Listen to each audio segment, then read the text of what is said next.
आषाढी वारीच्या पार्श्वभूमीवर संत ज्ञानेश्वर महाराज माऊली यांच्या पालखीचं 15 जुलै रोजी सातारा जिल्ह्यात आगमन होत असून या ऐतिहासिक आणि धार्मिक सोहळा सुरक्षित, शांततेत आणि निर्विघ्न पार पडावा यासाठी सातारा जिल्हा पोलीस प्रशासनाने व्यापक नियोजन केलं आहे। माऊलींची पालखी 15 ते 18 जुलै दरम्यान सातारा जिल्ह्यात मुक्काम करणार असून त्यानंतर ती सोलापूर जिल्ह्याकडे मार्गस्थ होणार आहे। या काळात लाखो वारकरी पालखी सोहळ्यात सहभागी होणार असल्याने कायदा आणि सुव्यवस्था राखण्यासाठी मोठ्या प्रमाणावर पोलीस बंदोबस्त तैनात करण्यात आला आहे। 24 सराईत गुन्हेगार तडीपार। पालखी सोहळ्या दरम्यान कोणताही अनुचित प्रकार घडू नये म्हणून पोलिसांनी प्रतिबंधात्मक कारवाई सुरू केली आहे।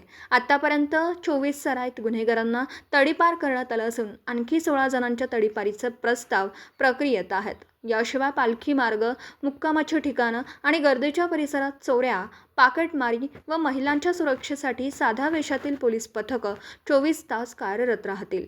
पालखी सोहळ्यासाठी सातारा जिल्ह्यात 63 अधिकारी, 739 पुरुष पोलीस, 97 महिला पोलीस, 1300 होमगार्ड, 75 वाहतूक पोलीस, 2 RCP प्लाटून आणि 1 बॉम्ब शोधक आणि नाशक पथक तैनात करण्यात आलं आहे। सुरक्षेच्या दृष्टीने कोल्हापूर, सांगली आणि रायगड जिल्ह्यातून अतिरिक्त पोलीस कर्मचारी मागवण्यात आले आहेत। तसेच अतिरिक्त ट्रॅफिक कर्मचारी आणि SRPF कंपनीही बंदोबस्तासाठी कार्यरत राहणार आहे।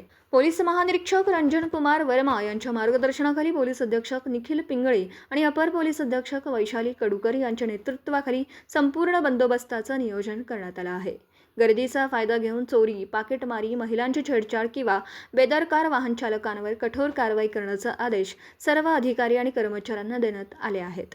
पालखी सोहळ्यात सहभागी होणाऱ्या भाविकांनी संशयास्पद व्यक्ती किंवा हालचाली आढळल्यास तात्काळ पोलिसांशी संपर्क साधावा।